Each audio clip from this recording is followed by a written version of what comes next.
오늘의 본문이 되는 새 구절은 예수님께서 이제 갈릴리에서 여러 곳을 다니시며 전도하시고 많은 사람들을 고치시는 중에 길을 걷는 중에 일어난 한 장면입니다. 내용은 단순합니다. 한 나병 환자가 예수님께 와서 꿇어 엎드려 간구하여 이르되 원하시면 저를 깨끗하게 하실 수 있나이다 라고 요청할 때 예수님께서 손을 내밀어 그를 만지시고 내가 원하노니 깨끗함을 받으라 하셨다. 그러니 곧 나병이 그 사람에게서 떠나갔다라는 이야기입니다. 이 이야기를 나눌 때에 이 나병 환자가 행동하고 있는 것을 묘사하는 세 개의 단어를 가지고 좀 설명해 보려고 합니다. 한 나병 환자가 예수께 와서 꿇어 엎드려 간구하여 이르되, 첫째는 나왔다라는 뜻입니다. 두 번째가 꿇어 엎드렸다. 세 번째가 간구했다라는 뜻인데요. 와서라는 말에서부터 한번 시작해 보시겠습니까? 나병 환자가 예수님에게 나왔다. 이게 무슨 충격적인 일이겠습니까? 우리가 누구를 만나러 오는 것이 당연하고 누구를 만나려고 할 때 그 사람에게 가는 것이 당연한데 이 환자, 나병 환자가 예수님에게 나왔다라고 하는 부분이 뭐가 중요할까요? 근데 여러분 조금만 고대 이스라엘의 배경을 또 문화를 알고 계시는 분들은 나병 환자가 무엇을 의미하는지 아마 알고 계실 겁니다. 나병이라고 하는 것은 우리가 한센병이라고 부르는 오늘날의 병과 조금 달리 급진적이고 또 심각한 전염병이 있는 피부병을 통칭해서 나병이라고 부릅니다. 오늘처럼 이렇게 후덥고 더운 날씨에 중동 기후를 한번 생각해 보십시오. 이런 날씨에 피부에 트러블이 생겨서 곪기 시작하고 썩어간다고 생각해 보십시오. 악취가 나고 단순히 그 사람의 문제가 아니라 그 피부병이 옮겨져서 가족, 친구, 한 마을을 전염시킬 수 있다라는 생각을 해보시면 우리가 코로나가 시작되어졌을 때의 격리 이야기를 하고 또 그때의 전염에 대한 공포를 생각해 보시면 그것 못지않게 심각한 병이 나병이었습니다. 그래서 성경이나 유대인들의 관습 속에서는 이 나병이라고 진단을 받는 자들은 즉시로 격리되어야 했습니다. 혼자 살아야 했고 마을 밖에 언덕이나 산에 있는 굴에 살아야 했습니다. 이들은 절대로 시장에 나올 수 없고 정상적인 사람들에게 다가오거나 오늘 본문처럼 나올 수 없었습니다. 이렇게 정상적인 사람들을 향하여 나올 때에 사람들은 돌로 그 나병 환자를 쫓아내거나 아니면 심한 경우에는 그 돌로 그 나병 환자를 쳐서 죽일 수도 있었습니다. 혹시나 자기가 의도하지 않게 정상적인 사람을 만나게 될 때 이 나병 환자들은 자기의 몸을 감추고 입을 감추고 부정하다라는 걸 외치는 것이 법이었습니다. 이 나병 환자가 예수님에게 나왔다. 무슨 말이죠? 목숨을 걸었다라는 뜻인 겁니다. 유대의 율법과 그 시대의 관례를 과감하게 깨트려 버리고 있다. 아마 예수님에게 나오기 전까지 그 길 속에서 이 나병 환자는 어쩌면 아이들이 던지는 돌, 또 저리 가라고 더럽다는 이야기를 수없이 듣고 예수님에게까지 나왔을지도 모릅니다. 그리고 예수님이 홀로 있는 자리가 아니라 많은 사람들과 함께 길을 걷고 있는 그런 공적인 자리에 이 나병 환자가 나온다는 것, 사실은 굉장히 심각한 문제입니다.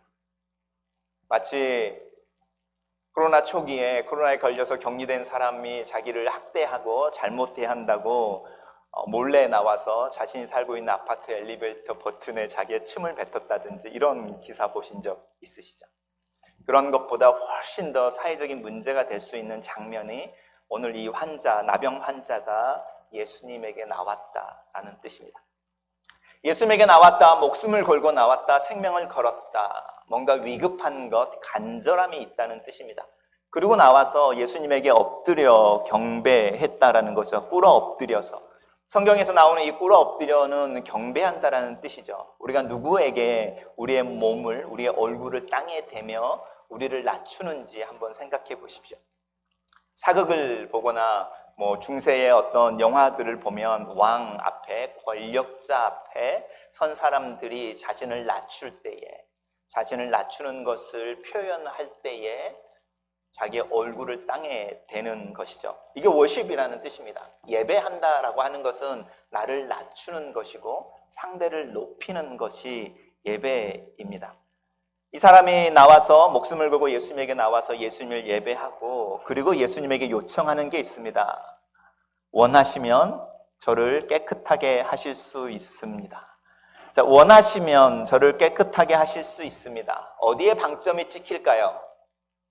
If you willing 이라고 하는 당신이 원하시면이라는 데에 방점이 꽂힐까요? 아니면 깨끗하게 하실 수 있습니다의 방점이 꽂힐까요? 찍힐까요? 이 사람이 격리되어져 있고 홀로 사는 중에 소문을 듣습니다. 예수라는 사람이 나타나는데 수많은 사람들을 고치고 귀신을 쫓아낸다라는 소문을 듣습니다. 이 소문을 듣는 것에서 믿음이 생기는 거죠. 아, 예수가 내 병도 고쳐줄 수 있을까라는 질문을 하다가 내 목숨을 걸고 예수라는 분 앞에 나오기로 할 때는 예수께서 내 병을 고칠 수 있다는 걸 믿었다라는 걸 전제로 하고 있습니다.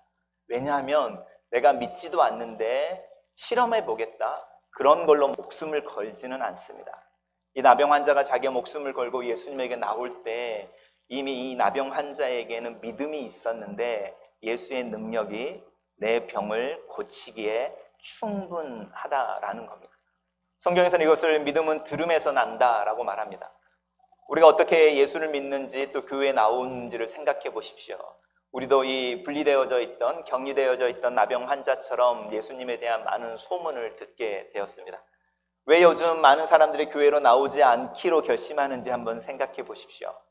많은 사람들이 예수에 대한 안 좋은 소문을 듣는 겁니다. 들음에서 믿음이 나고 들음 때문에 믿음이 없어져 버립니다.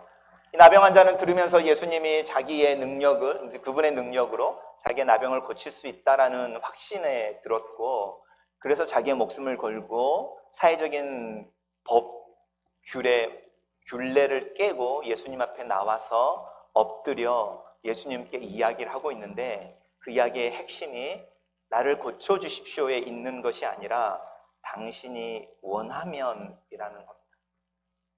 무슨 말이냐면 나는 당신이 내 병을 고칠 수 있음을 믿습니다 라는 거죠. 그런데 나는 나병에 걸려 있습니다. 나병에 걸려 있는 나, 또 내가 보기에 내 주변에 있는 사람들이 나병, 천형이라고 말한다는 겁니다. 천벌, 우리나라 말로 하면 하나님의 징계를 받아서 하나님 앞에 버림받은 자들이 걸리는 병이 나병인 겁니다. 이 나병 환자는 예수님 앞에 서서 내 병을 고쳐주십시오라고 말하고 있는 것이 아니라 내 몸에 하늘의 병이라고 하는 하나님의 저주라고 하는 병이 내 몸에 걸려 있습니다. 그런데 나는 당신이 내 병을 고칠 수 있다는 것을 믿습니다. 내 질문은 어디에 있냐면 당신의 능력에 있는 것이 아니라 당신의 저주를 받은 나라고 하는 세상 사람들이, 그리고 나도 인정하는 나를 당신은 어떻게 생각하고 있습니까? 우리가 하나님을 향하여 그렇게 말하는 거죠. 당신의 심판을 받은 나, 저주받은 나, 그런데 나는 여전히 당신에게 의미가 있습니까? 이렇게 물어보는 겁니다. 원하건대라고 하는 말은 그 뜻인 겁니다. 당신의 능력이 이런 이야기를 하는 게 아니고 당신은 그 능력이 있음을 믿는데 그 능력을 나에게도 주실 겁니까? 내가 그 능력을 받을 만한 자격이 있는 겁니까? 당신이 정말로 나를 고쳐주길 원하십니까? 나는 당신에게 어떤 존재입니까? 여러분, 아이들하고 살다 보면 아이들이 가끔씩 와서 아빠, 엄마, 나 사랑해 이렇게 물어보죠. 장난스럽게도 물어보고 자기들이 뭔가 원하는 게 있을 때 그 원하는 걸 바로 말하면 안 줄 것 같으니까 애교를 떨면서 나 아빠 사랑해, 엄마 사랑해, 엄마 나 사랑해 이렇게 물어본 다음에 엄마 나 사랑하면 이것 좀 해줄래? 이렇게 유도 질문처럼 물어보는 것이 있습니다. 근데 어떤 질문은 내가 아이를 혼내키고 아이를 이렇게 혼내키고 해서 아이가 펑펑 울고 있다가 그 울음이 그치는가 했더니 이렇게 훌쩍훌쩍 하면서 나를 이렇게 혼내다니 아빠 나를 사랑하긴 하는 거야? 이렇게 물어볼 때가 있습니다. 여러분, 그럴 때면 어떻게 그 질문에 대답해 주시겠습니까? 내가 정말 아빠 아들인 거야? 엄마 딸인 거야? 그럼 나를 왜 이렇게 혼내? 나를 왜 이렇게 심하게 대해? 라고 말할 때 나를 사랑하기나 해? 라고 말할 때 여러분은 어떻게 대답해 주시겠습니까? 이 나병 환자의 질문은 바로 그 질문인 거죠. 내가 여전히 당신에게 의미가 있는 존재입니까? 원하시면 이라는 겁니다. 우리 하나님 앞에 섰을 때에 우리의 질문과는 좀 다르죠. 우리는 하나님 앞에 섰을 때에 내가 하나님 앞에 가치가 있을까? 내가 하나님 앞에 예배할 만한 의미가 있는 존재인가? 하나님은 과연 내 기도를 들어주실 만한 자격이 나에게 있는가? 하나님은 어떤 마음으로 나를 바라보시지? 라는 질문을 거의 하지 않습니다. 왜냐하면 우리는 믿음이 너무 좋아서 그 질문에 대해서는 나도 모르게 예스라고 치부하는 경향이 있습니다. 아니면 한 번도 내가 내 스스로 하나님 앞에 설 수 없을지도 모르겠다라는 생각을 안 해봤거나. 이 나병 환자의 질문은 거기에 있습니다. 믿음의 시작이라고 하는 부분입니다. 하나님이 나를 위해서 무엇을 해줄 수 있다? 할 수 없다? 내가 하나님이 해줄 수 있다는 걸 믿는다? 믿지 않는다의 문제가 아니고 내가 그분에게 어떤 의미이지? 그분은 나에게 어떤 의미가 있지? 라고 하는 부분인 겁니다. 믿음이라는 단어를 세상에서 더 많이 쓰고 있는데요. 세상에서는 faith라는 말로 쓰지 않고 credit이라는 말로 씁니다.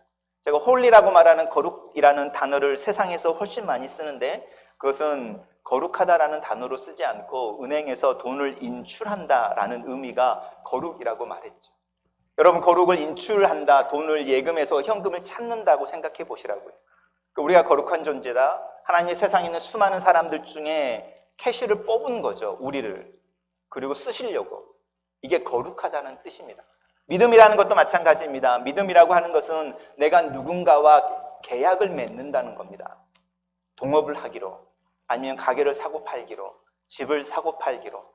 그럴 때에 우리에게와 그 사람을 바라볼 때 이 사람이 내가 그 사람과 함께 뭔가를 할 수 있는 동업자로서, 계약자로서 신뢰하는지의 문제가 믿어준다라는 뜻입니다. 그게 크레딧이고 개런티 한다는 뜻이고, 그래서 그 보증이라고 하는 것, 신용이라는 게 믿음의 또 다른 말입니다. 저는 교회에서 믿음이라는 말 대신에 차라리 이런 말을 쓰는 게 훨씬 낫다고 생각합니다. 왜냐하면 믿음이라는 말에 너무 오해가 많아서. 근데 여러분, 믿음이라는 말 쓸 때마다 생각해 보십시오. 내가 하나님 앞에 신용을 가지고 있는가? 하나님 앞에서 내 신용 점수는 몇 점인가? 하루나 이틀만 비를 늦게 내면 막 5점, 10점씩 여러분 그 신용 점수가 깎이는 거 아십니까? 몇 점 이하가 되면 절대로 여러분이 캐시를 쌓아놓고 있어도 은행에서 융자를 안 해주는 거 아십니까? 그게 믿음이라는 겁니다. 하나님과 우리의 관계에 있어서 믿음의 이야기를 할 때에 이 크레딧이라는 걸 생각해 보십시오. 개런티 한다라는 걸 생각해 보십시오. 하나님은 우리를 믿어준다, 우리를 개런티하는 보증인이 되어주신다는 뜻입니다.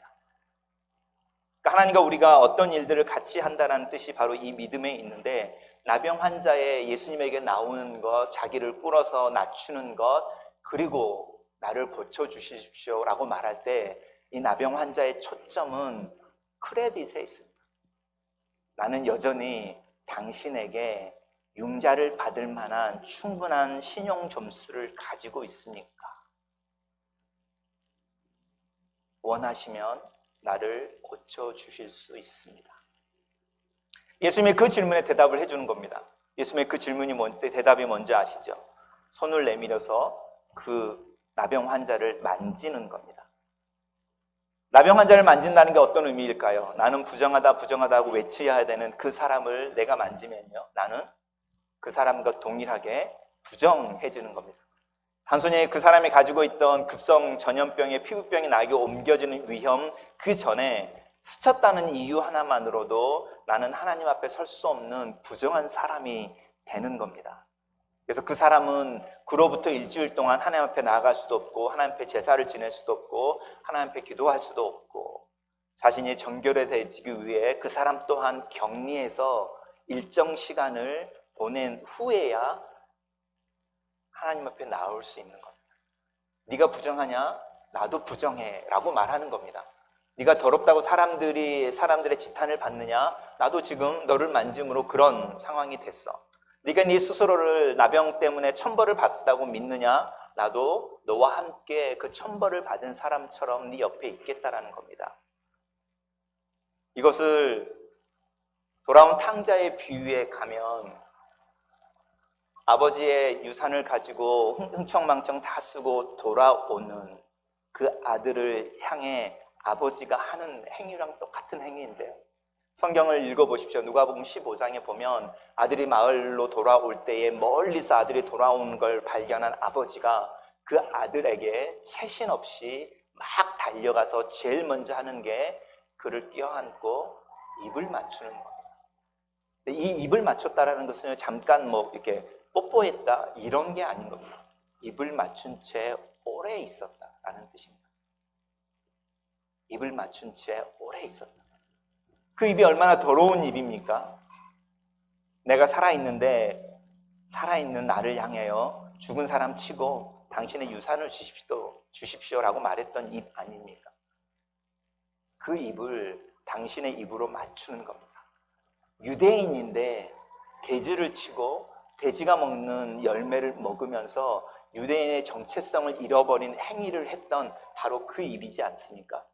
근데 그 입을 맞춰버리는 겁니다. 무난 인사가 아니라 마치 이사야가 환상을 봤는데 그 환상을 보고 화로다 나여 죽게 되었다라고 말할 때 천사 하나가 하나님의 왕궁에 피어있던 화롯불에 숯불 하나를 가져다가 이사야의 입술에 대는 것처럼 그 행위를 해주는 겁니다. 예수님이 하시는 행위가 바로 그 부분입니다. 손을 내밀어서 만졌다라는 것입니다. 이 나병 환자가 나와서 엎드렸다라는 두 개의 행동에 반대되는 행위로 예수님이 손을 내밀어주고 그를 만져주는 겁니다. 동일시하는 거죠. 그리고 원하시면이라는 말을 질문의 형태가 아니라 문장의 형태로 바꿔줍니다. 내가 원한다.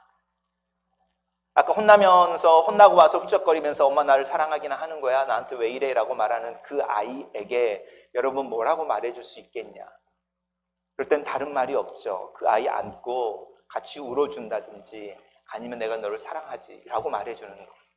어떤 것도 말할 필요가 없죠. 내가 왜 너를 혼내켰는지 이런 말 전에 난 너를 여전히 사랑해 라고 안아주는 그 행위 하나가 그 질문에 대한 답인 것처럼 오늘 이 나병 환자를 향하여 예수님이 보여주십니다.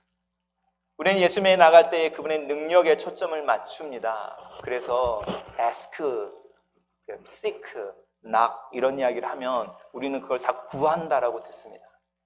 ask, 구해라. 그렇죠? seek, 구해라. 찾아라, 구해라죠. knock, 구해라죠. 여전히.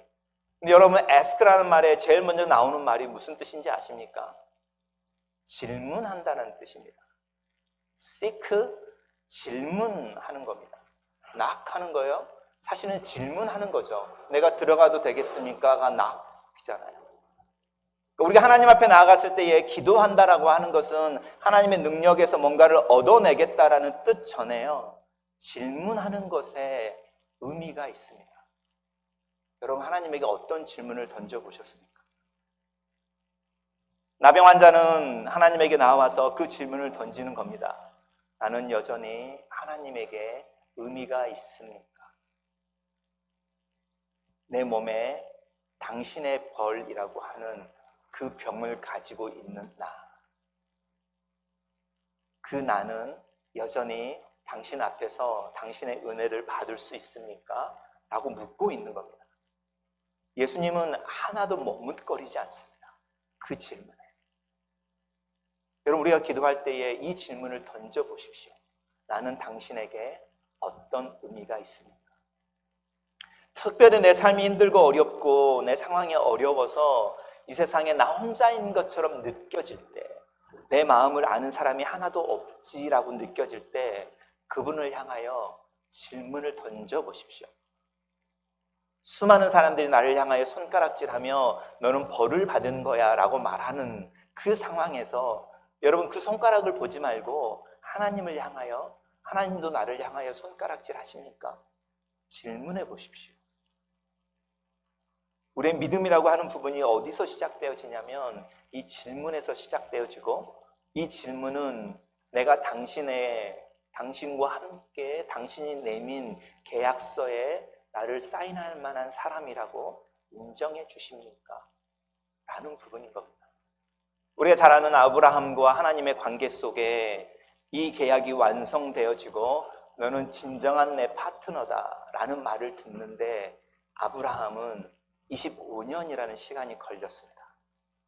아브라함이 처음부터 하나님의 친구라는 말을 들었을 것 같습니까? 그가 어떻게 할지 다 알지 못하는 데서 하나님이 자기에게 내민 계약서 하나를 받았죠. 떠나.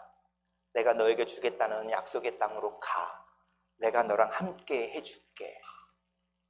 그 말의 뜻이 무슨 뜻인지 아십니까? 내가 너랑 함께 해줄게. 그리고 그것에 사인을 했습니다. 그걸로 끝났습니까? 그 사인을 하면서 그 크레딧을 만들어내고 그 크레딧을 유지하기 위해 아브라함이 치렀던 대가들에 대해서 생각해 보십시오. 수많은 시간들, 잠 못 이루는 밤, 사람들로부터 쫓겨나는 것, 거짓말했던 시절, 죄책감, 그리고 믿음으로 싸우기도 했던 그 승리, 이 모든 것이 25년 안에 있는 겁니다. 그리고 그 계약서 하나를 받은 것 속에 거의 이 20년이 넘도록 아브라함이 하나님을 향하여 묻는 질문이 있었습니다. 내 후손은 누가 되는 겁니까? 언제 하나님의 약속은 나에게 이루어집니까? 그 질문을 품고 아브라함이 25년의 시간을 지내고 하나님 앞에서 친구라는 말을 듣는 겁니다. 다윗도 마찬가지입니다. 믿음에 나오는 사람들은 이 시간이라고 하는 것 속에서 자신들 앞에 주어진 자신이 사인했던 그 계약서에 충실한 삶을 살려고 하는 중에 하나님의 진정한 동업자로 나타났다는 것을 기억해 보십시오. 말씀을 마무리하길 원합니다. 여러분, 우리 앞에 놓여진 하나님의 계약서는 어떤 것입니까? 여러분, 하나님이 예수님을 통해서 여러분에게 준 그 계약서에 어떤 내용이 적혀 있습니까? 혹시 그 계약서에 나를 믿어. 그러면 너는 네가 원하는 모든 것을 이루게 될 거야. 혹시 이런 내용이 적혀 있지는 않습니까? 제가 예수님을 통해서 하나님으로부터 받은 계약서는 그 계약서에 이렇게 적혀 있는 것 같습니다.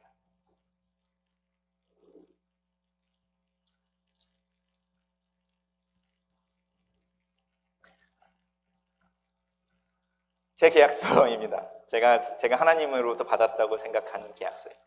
너는 여전히 나에게 의미가 있는 존재, 너의 성공이나 실패, 건강이나 병, 부함이나 가난함과 상관없이 너는 여전히 내 사랑의 계약의 당사자, 목숨을 다해 너를 긍정하는, 뜻을 다해 너를 위하는, 힘을 다해 너를 사랑하는 나와 함께 내 삶을 살아가는 그 법을 배운다라는 게 제가 하나님과 제 사이에 가지고 있는 계약서. 하나님이 우리에게 사랑을 요구하시는 것이 아니라 내가 목숨을 다해 너를 사랑하고 뜻을 다해 너를 위하고 힘을 다해 너를 사랑하는 그 사랑이 너에게 오퍼가 되어져 있고 그 오퍼를 네가 받아서 나의 파트너가 되어지길 원한다면 너 또한 너의 힘과 너의 마음과 너의 뜻을 다해 나를 사랑하는 모습으로 함께 살아가야 되지 않겠느냐라는 부분인 겁니다. 이 이야기를 하기 위해서 예수님은 오늘 이 나병 환자를 만나 주시는 겁니다. 이 이야기가 우리가 믿는 믿음의 핵심에 있습니다.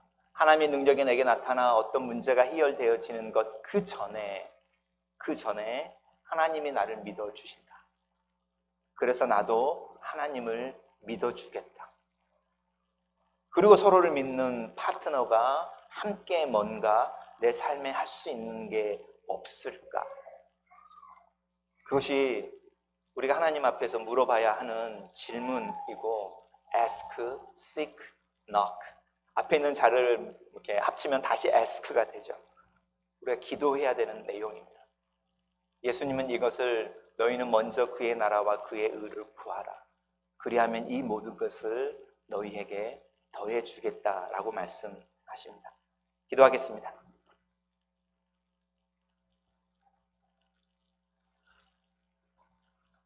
하나님 앞에 나가는 우리들의 모습 속에서 예수님에게 나와 목숨을 걸고 나와 무릎을 꿇고 원하시면 나를 고칠 수 있습니다 라고 말하는 그 나병 환자와 오버랩시켜 보십시오. 우리가 예수님에 대해서 알고 있는 수많은 이야기들이 진정 그분을 신뢰하는 믿음으로 변화되어져 있는지, 우리는 예배하는 이 시간에 목숨을 걸고 있는지,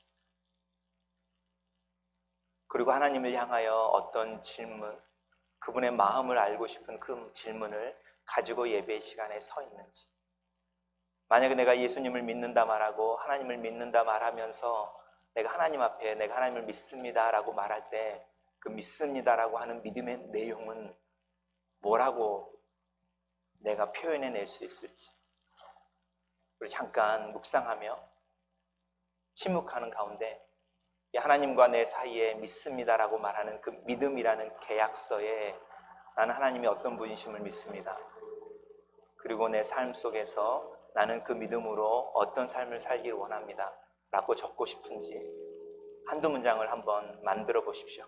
우리 잠깐 기도하겠습니다.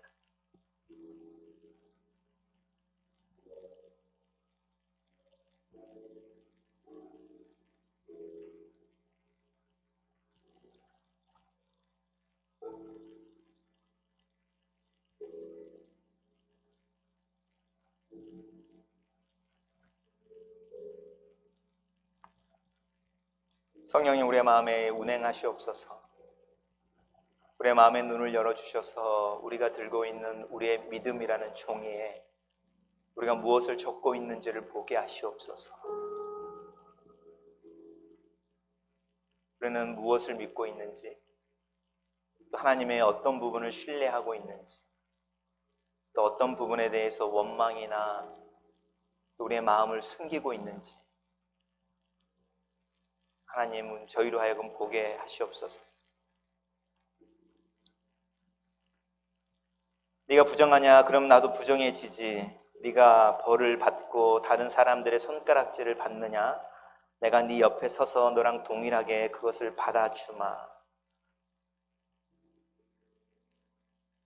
라고 그 손을 내밀어 나병 환자를 만지시는 그 예수님의 손길을 우리에게 내밀어 우리를 만지시도록 이 시간에 역사하여 주시옵소서.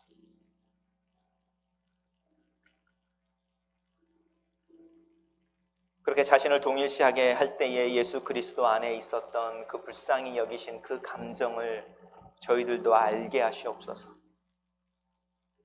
아픈 아이를 바라보며 애끓는 그 어머니의 심정이 하나님의 마음인 것을 저희들 느끼게 하시옵소서.